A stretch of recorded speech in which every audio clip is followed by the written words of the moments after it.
Hello, my name is Rich Howard, owner of Architectural Builders Supply. In this video is to bring you a closer look at the Pemko number 114G.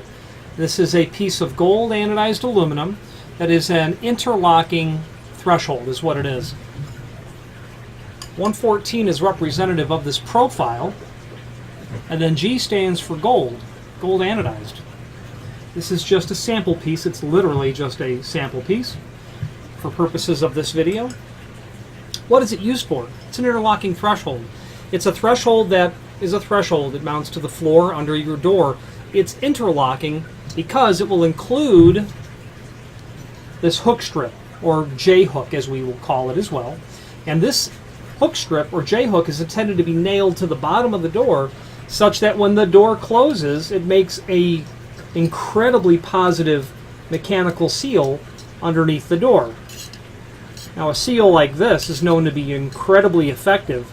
Maybe not from a thermal perspective because you have metal contacting metal, so there'll be a transfer of energy in that regard. But when it comes to intrusion of air and moisture, it's pretty much retarded by this application of hook on the bottom of the door and the threshold itself. Very effective method of securing the bottom of the door, and it's going to be a threshold assembly that you can literally expect decades of use out of. Really, the only time that you'll have trouble with an interlocking threshold is the J-hook might become damaged. Let's say that you pull the door off the hinges and place it down to put it down. You forgot the J-hook was there, and then you crush it. Or shoes or a rug is kept in front of the door, and when you open it, you catch the J-hook on the bottom of the door as well. So those are the only times that you have trouble, and you can order this. This part number is a Z61, Z as in zinc 61. This is not made of zinc. This is steel and a white coat galvanized finish, so it's got a galvanized property to it. Nails would be, very small nails would be included with this, so not to fear, you'll be able to attach it to the bottom of the door. Now, one thing that you can do to help reduce the potential for damage is if you're doing a new installation, you might consider doing a scenario like this, where you're going to mortise the bottom of your door and then attach your J-hook that way, meaning that you would be able to achieve, this will be the inside of the door. That door is going to come down and down this way in face of the door, so that really when you're on the inside, you wouldn't see any of this return. Okay, actually give you a much better ability to retard the transmission of that air and moisture again, because that's all, that's all going to contend with that inside 90-degree corner that's right there. Okay, not common to do that, but not uncommon either. New installations, yes, you're going to want to mortise the bottom of the door to give yourself the best option of sealing the bottom of the door. Now, in terms of interlock thresholds, this is less common only because the half-inch height seems to be less common. The width of 4 1/4 is very common, but that half-inch is generally less common. Not sure exactly why, but I would imagine it's because, any flooring condition that you're going to have on the inside of the home will be thicker than, what this threshold would allow, which you'd have to have a very small undercut or a very thin flooring condition and still allow the door to open up over it, because if that's half-inch, your door is going to be maybe 5/8. That may not be a great enough undercut to get over the inside floor treatment, and therefore there are much taller interlocks. And I've got a screen here that you can partially see that I'm going to turn my head and look at. I'm going to search for the 114 in the catalog. I just Control F 114, and I will get to those interlocks, and you will see that while you can't really see them on your screen, there are different heights. And what will happen is when you get into taller sort of scenarios, 7/8 or 1 1/4, you can get a berm sort of effect where there'll be a trough down inside of the interlock threshold.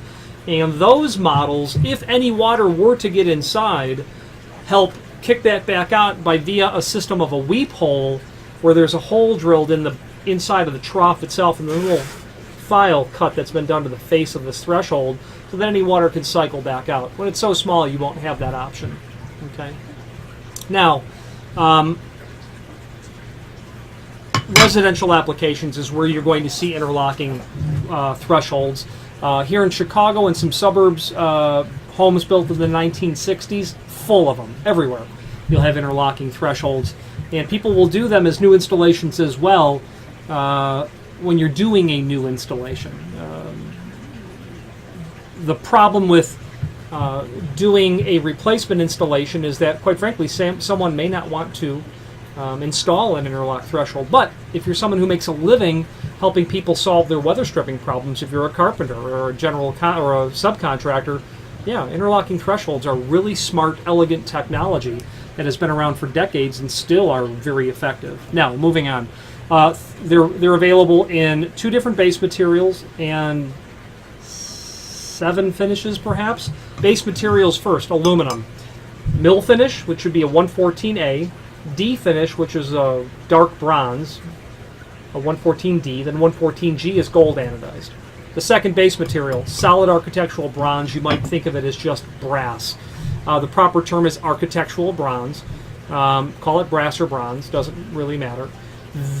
On that solid bronze material, why would you use that? Well, someone wants a threshold that's going to last 100 years. Aluminum does not have the ability to resist that wear and tear all the time, whereas something made of solid architectural bronze or brass will absolutely stand the test of time. But also someone will order solid brass thresholds because of the finish possibilities. With aluminum, you get mill, dark bronze, and gold anodized. Sure, I suppose you could have this powder coated, but architectural bronze will allow you to buy it in mill finish, which is just what the brass or bronze looks like when it's extruded at the mill. But onto that, you can do a satin brass, which would be a 606 finish. You can do a polished brass, which would be a 605 finish. And then you can do an oil-rubbed bronze, which would be a 613 finish. And technically, because it's made of solid architectural bronze, you can do any finish on it that a plating might allow. Now, I certainly wouldn't want to suggest that you plate a threshold, something that's going to come in contact with everything. I don't know that plating, I know that plating is not going to last for you very effectively in a long-term scenario, but because of the base material, your options are quite open. Doing an oil rub, doing a mill finish, why would you want that? Well, because a client is going to specifically say, I want the thing to age, I want it to turn green, I want it to become streaky, I want it to look like it's old. Solid architectural bronze will afford that. Now, you change that part number to 114B for bronze, you'll notice that the cost will go up by orders of magnitude. Well, of course it will. It's a much more expensive base material. Lengths. It's available on the site in all common lengths, everything from 2 foot to 8 foot, 6-inch increments if not closer.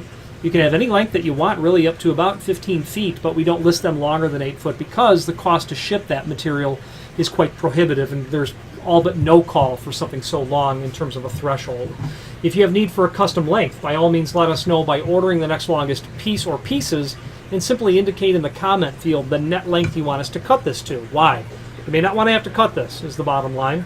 You may not want to cut this piece of steel either. Okay, you're not going to want to cut that with aviation snips because you'll crush it down. Now the factory is going to very happily honor a request for a custom size, and the advantage there is, again, you don't have to cut it, but you'll get a countersink at the proper distance from the edge, which is about 4 or 5 inches. And if this was the genuine article, say 3 foot long, it would indeed have a countersink about 4 inches from the end and then centered properly. So if you ordered that custom length, it's cut to length, it's countersunk at the proper location. It's countersunk to begin with, which sometimes is trouble, and these would include like 10 by 1.5 inch flathead Phillips drive wood screws and a complementary finish. Sometimes countersinking that hole is the challenge, so we'll save you that effort as well. Okay, and then again, nails are included with this J-hook. Again, you can buy these separately should you find trouble down the road with a unintentionally damaged J-hook. Finally, there's a link below this video to the manufacturer's page where you can pull up not only all of the Pemko products that we sell, but a link to the manufacturer's website, along with a link to the full product catalog. If you have any questions on the Pemko number 114G, gold anodized aluminum interlocking threshold, or any other Pemko product, please feel free to reach out to us. Thank you.